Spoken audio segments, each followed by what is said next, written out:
If you're thinking about selling your business because you're burnt out, working ridiculous hours, and the profit doesn't justify the sacrifices you're making, I need you to hear this. Selling right now might be the worst decision you could make. Here's why. If you sell with mediocre profit, you'll get a mediocre sales price. And then what? You'll probably end up working another job, working for someone else, wondering what happened to the freedom you thought you'd get. My name's Ben Elliott. I run KHT Accounting, and over the last 13 years, I've taken our business from 500K to 5 million in revenue. And I'm less busy now than I was 13 years ago. The business runs relatively well without too much of my input. But I've been in that position where you're grinding and you're stressed and you're thinking, maybe I should just sell this thing and get out. But here's what I learned. Instead of selling out of frustration, you need to build a business that runs 80% of the time without you.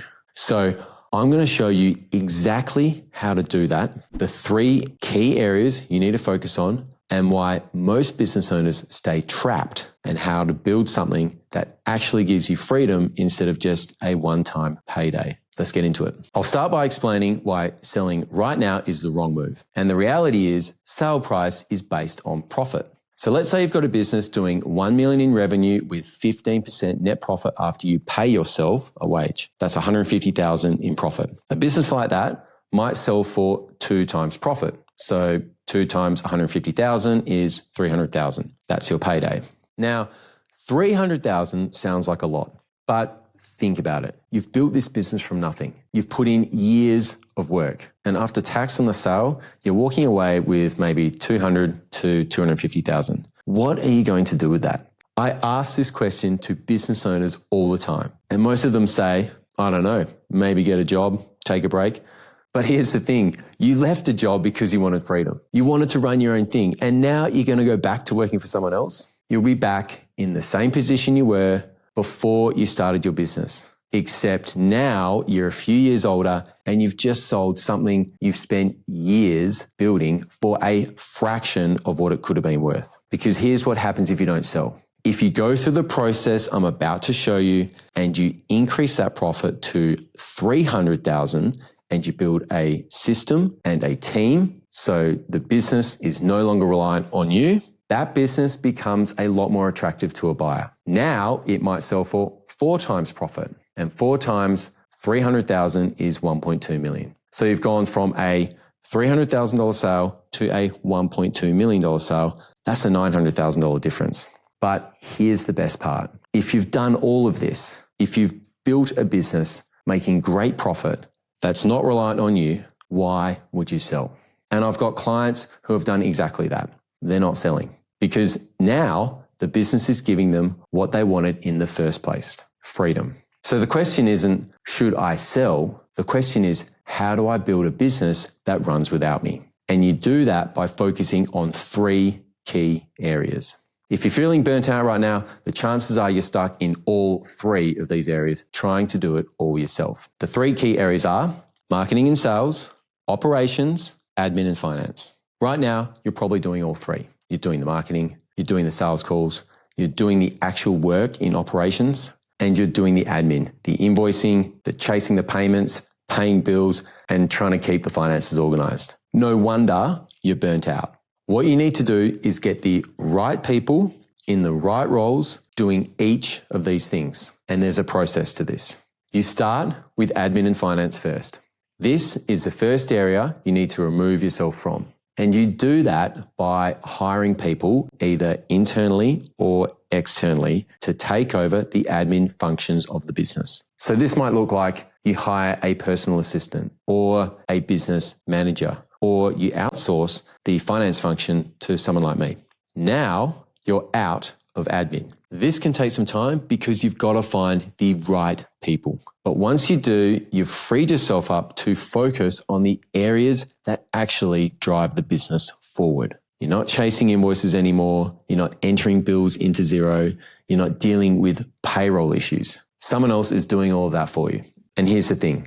Getting this area right is the foundation for everything else. Because if your admin and finances are a mess, you don't even know where you stand. You don't know if you're profitable. You don't know if you've got your cash coming in or going out. So you get this sorted first. Next is operations. And this can be more challenging, especially if you're currently involved in the actual work. If you're a tradie and you're still on the tools every day, or you're a consultant and you're doing all of the client work, you have to look at how to replace yourself. In my business, I have client managers who each have a group of clients they're responsible for.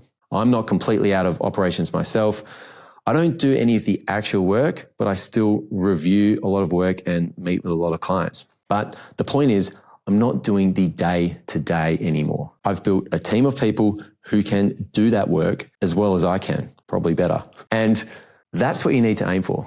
Now, just like with step one, this takes time. You've got to hire the right people. You've got to train them. You've got to build systems and processes so that they deliver the same level of quality you would. But once you do, you've freed up 50 to 60% of your time, and that's when things really start to shift. The last area is sales and marketing. And this is often the last area business owners withdraw from because they're good at it. You're passionate about your business. You know and believe in your product or service. So you're naturally good at selling it. If you're able to remove yourself from admin and operations, you might enjoy sales and marketing and choose to take responsibility for that. And that's fine. You don't have to be completely out of the business, but you don't need to do it all yourself. You can hire salespeople. You can outsource marketing to an agency or hire someone internally. In my case, I have someone internally in charge of marketing, and we also outsource to an agency. So now you've got people handling admin, people handling operations, and people handling sales and marketing. And that leaves you as the CEO. And if you've done all of this, you can actually focus on the CEO role. You're working on the business, not in it. You're setting the vision, making strategic decisions, and building something that can scale. And if you wanted to completely remove yourself from working in the business, you could hire a CEO or general manager to oversee the 3 areas we spoke about. And then you're completely out. Now, I know what you're thinking. Ben, this sounds great, but how do I afford all these people? And that's the key. You reinvest your profits back into the business. The good thing about the tax system is that it rewards you for doing this. If you have a company and you earn a profit, the tax rate is 25%. If you take that profit out, the tax rate peaks at 47%. So by keeping the profit in the business, you're saving 22% in tax. And you use that profit to hire the right people. You build the team. You invest in systems and processes. And here's what happens. As you hire people and free up your time, you can focus on the areas that actually drive profit. You start working on the business instead of in it. And the profit actually increases. So you're not just spending money on wages, you're investing in an asset that becomes more valuable over time. Remember why you started your business in the first place? You wanted freedom, financial freedom, time freedom, freedom of mind. But instead of freedom, running a business usually becomes the opposite, like a prison where you're trapped. Instead of financial freedom, there's constant financial pressure. You've got way less free time because when you had a job, you had one boss. But when you've got a business, you've got like 100 bosses, your clients or customers. And instead of having peace of mind, it's just stressful. I've been there myself, working ridiculous hours in the business, not being able to go on holiday without taking my laptop.